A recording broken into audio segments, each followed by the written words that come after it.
started and how you ended up starting 51 Capital.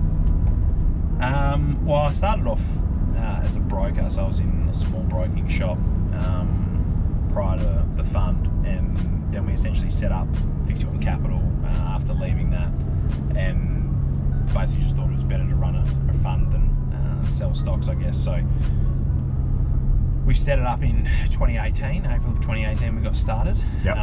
So just gone past 2 years of running, and we've done pretty well over that period. You picked up some awards, haven't you? Yeah, so first year we had Best Emerging Manager, Best New Manager, and Best Emerging Manager for another Asia Hedge as well. So pretty much Oz specific.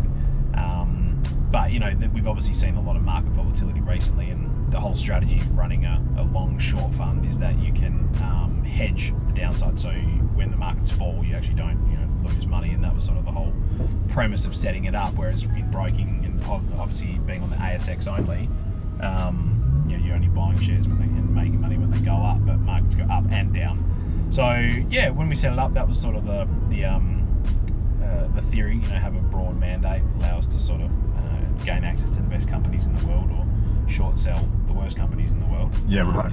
And so far it's been pretty good. So it's a funds management game is it's a pretty tough. It's a very rewarding industry, but also very tough in that you can have one bad month and you can undo a lot of hard work. So it's really a constant focus to try and make sure that you're generating returns and preserving clients' capital essentially, and growing the funds. So obviously we're a growing business, and we keep reinvesting heavily into the business infrastructure, and that's partially how we got started in talking and keep us on track as to where we should be, I guess, allocating our capital and how we can offer clients the best services going forward. So that's sort of the quick history of where we came from. So what size is the fund that you're looking after? So we're still just shy of 50 mil at the moment, and obviously it goes up and down with the market. We try to grow consistently. Really, a funds management business starts to be good when you get to sort of over 100 mil. So that's sort of our 12 to 18 month target, really. 18 month to 2 year target to get over that price, or over that funds under management. Yeah. And at those levels, it starts to be a bit more of a scalable business. Essentially, I think there's costs in operating the fund, and at more scale, you get better unit economics per investor as well. So, and also access to deal flow, access to corporate access as well. If you're a bigger fund, you can probably speak to larger companies and gain access to better deal flow, which again you can try and generate more return. There is downsides of being too big as well. You limit the size of the investments that you can actually take or be part of. Yes. So it's a balancing act, and for now, our goal is just to get to that first target and make sure the business is sustainable and growing. And then we'll assess, I guess, based on returns. Our view is, if you get too big and you start to impact the economics of the fund and the returns, obviously I'm a big investor in the fund myself. That's right. And I'm I guess handicapping myself or hurting my potential returns, then it's not worth growing for the sake of growth. And I think that's a problem that a lot of managers can run into as well. Yeah. So yeah, that's the plan, just to take it slowly.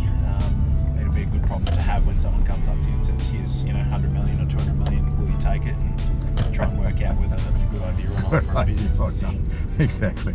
It's very hard to turn down sometimes, but that's those are the decisions that we'll have to face in the future. So mate, the markets have been to say they've been volatile in the last sort of 6 weeks is a bit of an understatement. Tell me a bit about what you saw happening and then what's transpired since. Well, I mean, when we caught up in January, I think we were starting to say, and I think you even came in and I was saying I'm selling everything, I'm getting out. The whole market's looking crazy to us. Yeah. And that was a very, I guess, fortuitous move in reducing our exposure. Unfortunately, we didn't build up a big short book at the time. Could have been a really profitable 3-month period, but we certainly didn't do that badly through it. I think we actually lost more money in January when the market was going up due to those shorts. So it's been it's definitely been a tough period. I know a lot of managers have probably struggled significantly, and as I said to you, I guess the competition can evaporate over this period, especially long only managers. If you can't short sell in the period when the market drops, then you can't make profit, or it's very difficult to. Yeah. So the short book's definitely been helping us a lot in the last couple months, and I honestly think that the market will probably continue lower for a while yet. Our view was that the virus shut down. I mean, pubs are shut, cold hotels and everything's shut. Yeah. It's pretty hard for the economy to bounce back in a quick way, or a big way. So we think it'll be longer lasting, and probably just a slow grind lower. What you've probably seen at the moment though is the stock market's bounced quite a lot from those lows in March. Yeah. And we think that's probably more so due to stimulus and short-term sugar hits, and then people getting, I guess, coming out of the other side of it. But it's difficult to see how businesses' top-line earnings and top-line revenue and earnings will do well through the period when, even just, I use the example of to open up again, you're going to have, certain other, I guess, safety measures like having, hand sanitizers or things like that you just constantly need to have, less people in a venue, supply chain costs. There's so many costs that are going up that we can just see more and more impact on more businesses' revenue and profit in the future, which obviously drives the stock market over the time. So we think it's a good time for long short managers, and certainly many. I mean, Stan Druckenmiller last night actually came out and said, he's a famous investor in America, saying the time now is for probably long short managers, and when we set the fund up, had a view that the market was late cycle, and if it turns down and you can survive a bear market, then that's how you grow a good business and good funds management business. So it's about surviving and thriving through those periods, and over time, if you can prove that you can make money in all cycles, not just when the market goes up, that's how you grow a great business. It's like surviving any business. If you can survive hard times like the GFC or a recession, you're probably going to do even better when times get better. So more and more guys, I guess, are closing their door. They've seen huge drawdowns over the last period due to the market. And I think if we come out the other end, which is certainly the way we're planning to do it and have been doing it so far, hopefully we'll have a better business by the end of it. Yeah. With a little bit of help as well, Rob. That's it, mate. That's it. Now, your fund, you really sort of promise around about 10%. We aim to do 10% right? a year. About 10%, right? Which is not extravagant. And you'd think for a long short fund that maybe the returns that people would be expecting would be higher, but that's not your aim, is it? It's to try and hit that mark. And if you do that, everyone's happy, investors are happy. I guess, there's two ways to think about it. People can try and generate more, but they can take more risk. So we don't use leverage. We don't, gear up or do anything fancy like that to try and, I guess, outsize the return. We try to run it pretty conservatively.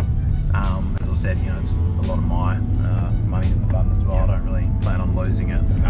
And 10% is normally around the number that most investors sort of try to gauge. And I think relative to the risks in it, in a low interest rate environment, I mean, the cash rate's 25 basis points. You're still asking for a huge return above the risk-free rate. So how we do that, obviously we try and do it in a conservative way, run low gross, and just try and take high conviction plays. I mean, right now we're probably more biased to the short side. We think the market could fall, but it's certainly hard to pick.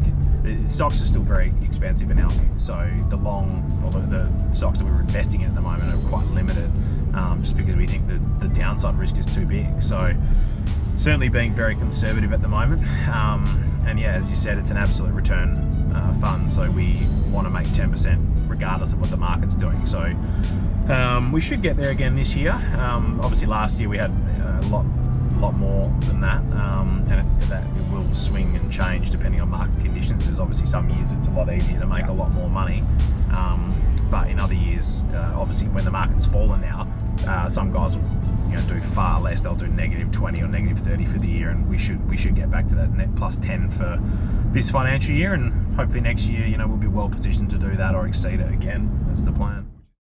I mean, as you touched on earlier, to build a good funds management business, it's about delivering continued, consistent performance as to what you say. So if you tell an investor we're going to do this, and you achieve it, and you continue to achieve it, then that's how you're going to build a good business. It's like I guess like any business, if you're building good sandwiches or building good buildings or providing good services, then that's how you build it. In ours, it's about delivering on what you're saying to investors without, I guess, violent swings in the P&L, which is what our investors essentially want to see, and what we want to see. We don't want to see months where we're negative 20 or positive 20. It's ideally slow and steady, and that's sort of a low gearing type business that we want to build. Now, you mentioned to me, some time ago, it's taken us 10 years to get to a peak. What was it, 7,200 on the All Ords and 30,000 in the Dow, right? It's not unreasonable to think it'll take us that long to get back again, right? Yeah, I mean, I always say it's always the business cycle, and cycles take a long time. The stock market really bottomed. I mean, after the GFC, it took a number of years. I don't even think the ASX, but the US market took, I think it was around 8 odd years to exceed the previous highs, and then continued for a few more years, and now it's turned down again. So it's not unreasonable to think that it won't take at least that long again. There's been periods after the great, I think Warren Buffett was saying, after the Great Depression, by the time, I think that was 1929, only by about 1954 did it exceed the highs. So we may be going into a period where I think the index particularly will go sideways to down for a very extensive period. I mean, Japan has never exceeded the high from the 1990 bubble. No. So it's not unreasonable to think that wouldn't happen. Everyone's flooded into these ETF products and market. What's an ETF? Exchange traded fund. So it's just basically tracking the market, just tracks the index. Someone puts together. No one cares about companies' earnings or what they do. They just go, I'll just buy the index, diversified return. Yeah. And we think those products are probably they're low cost, but you don't have someone actively looking at your portfolio and what you're doing. So we think that potentially going forward, you're going to see a lot more money going out of such products and more toward active. And that's, as I was saying, some of these investors are now, leading world investors are saying that active management and long short is going to probably be a better strategy over the period, because if the market goes sideways to down, the only way to make return is by actively picking stocks, because the index is just going sideways. So we certainly hope that'll be the case for us. Yeah, exactly. It's much easier to attract investors. Yeah.